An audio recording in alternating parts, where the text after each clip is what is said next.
Kesempatan kali ini akan membahas mengenai munculnya nasionalisme di Indonesia.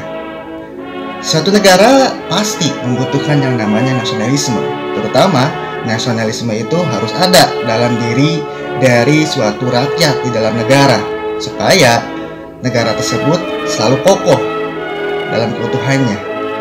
Nah, kapan sih nasionalisme itu ada di Indonesia dan lahir?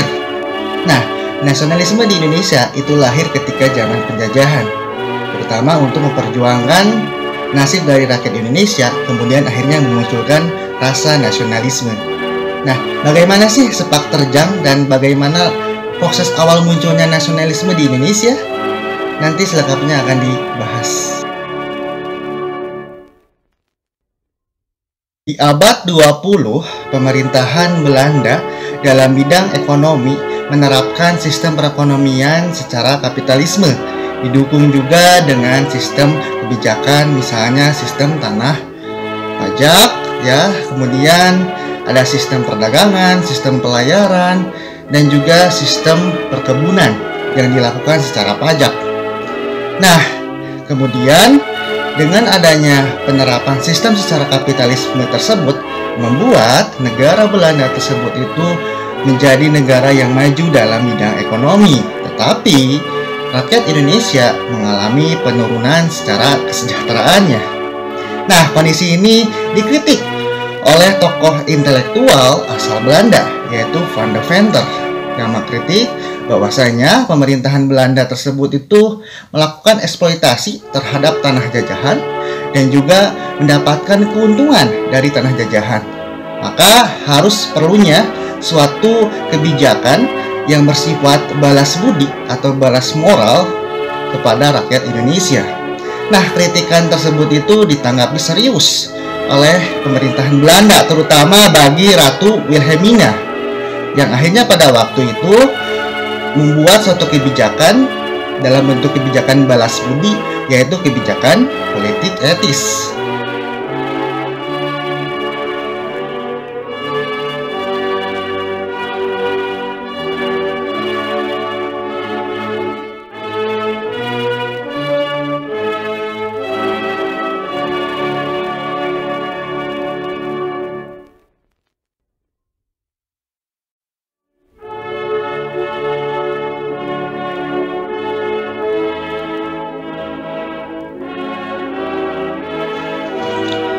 Politik etis terdiri dari 3 dasar. Yang pertama ada irigasi, emigrasi, dan juga edukasi. Dalam irigasi misalnya dilakukan dengan melakukan pemenuhan kebutuhan pangan dengan membuat saluran irigasi, terutama untuk meningkatkan tingkat sektor pertanian dan juga perkebunan. Kemudian di dalam sektor emigrasinya itu dilakukan dengan melakukan perpindahan penduduk, terutama penduduk tersebut itu akan dijadikan sebagai pekerja perkebunan yang ada di daerah-daerah Sumatera, dan juga memindahkan penduduk-penduduk yang memiliki wilayah yang padat penduduknya. Kemudian di bidang edukasinya dengan memberikan pendidikan barat dengan mendirikan sekolah-sekolah yang nantinya itu secara ketentuannya setelah rakyat Indonesia itu mendapatkan pendidikan barat, nantinya rakyat Indonesia itu akan dipekerjakan menjadi seorang pegawai pemerintahan untuk penjajahan Belanda. Nah, didapatkannya pendidikan barat itu juga membuat peluang munculnya memobilisasi rakyat Indonesia dan juga melahirkan tokoh-tokoh intelektual seperti Muhammad Hatta, Insinyur Soekarno, dan juga tokoh-tokoh intelektual yang lain. Nah, dari tokoh-tokoh intelektual inilah yang nantinya menjadi tokoh utama munculnya rasa sikap nasionalisme. Tokoh intelektual yang mendapatkan pendidikan barat kemudian menjadikan media pers sebagai senjata untuk melawan penjajahan, dengan cara media pers tersebut mengeluarkan informasi atau berita yang mengkritik keras kebijakan-kebijakan yang dikeluarkan oleh pemerintahan Belanda yang tidak pro terhadap rakyat dan juga membuat merugikannya kesejahteraan rakyat. Misalnya surat kabar atau media pers yang sering mengkritik keras pemerintahan Belanda adalah De Express. De Express ini adalah media pers yang dibuat oleh 3 serangkai, yaitu Dr. Cipto Mangunkusumo, Ki Hajar Dewantara, dan juga Douwe Dekker. Salah satunya yang menjadi peristiwa yang penting adalah ketika munculnya tulisan Als is der Nederlander was, ya, yang artinya itu andai kata saya seorang Belanda maka saya tidak akan melakukan hal tersebut.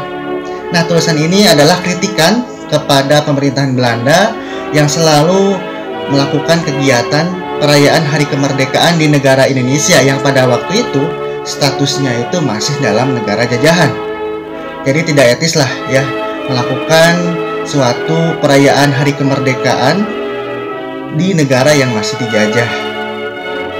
Nah, kemudian juga ada tokoh-tokoh yang sudah membuat media pers sebagai upaya jalan untuk memperjuangkan nasib rakyat Indonesia yang lebih awal. Ada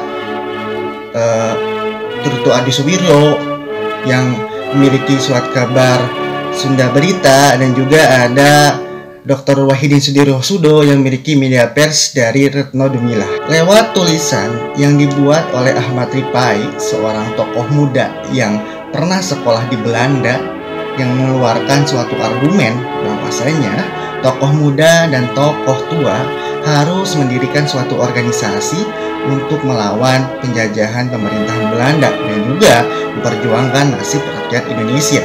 Nah, tulisan tersebut ini membuat Dr. Wahidin Sudirohusodo itu tertarik sehingga dia menginginkan untuk mendirikan suatu organisasi yang pada waktu itu akhirnya dia realisasikan dengan mengajak para pelajar Stovia untuk mendirikan suatu organisasi yang hasilnya itu berdirilah suatu organisasi yang bernama Budi Utomo pada tanggal 20 Mei tahun 1908 yang tujuan berdirinya organisasi tersebut adalah untuk memperjuangkan nasib dari rakyat Indonesia terutama dalam bidang pendidikan dan juga kebudayaan. Sebelumnya di daerah Surakarta muncul suatu tulisan yang dikeluarkan oleh Tirto Adisuryo yang dalam tulisan tersebut itu berisikan bahwasanya agar memperbaiki status dari pedagang Islam yang ada di Surakarta maka harus mendirikan suatu organisasi di antara para pedagang Islam.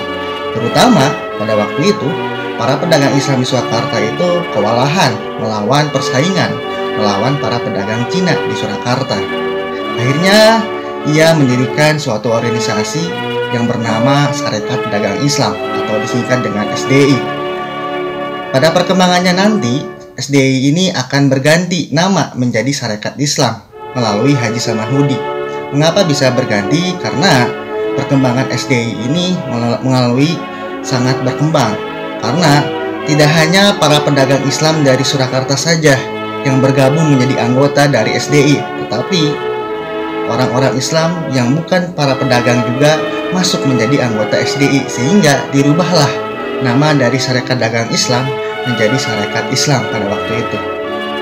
Nah, itu tadi adalah suatu perjuangan melawan penjajah dalam bentuk rasa nasionalisme yang diawali dari suatu munculnya politik etis dan juga memunculkan kaum intelektual dan kemudian muncul suatu senjata baru yaitu media pers yang akhirnya mendirikan suatu organisasi nasional.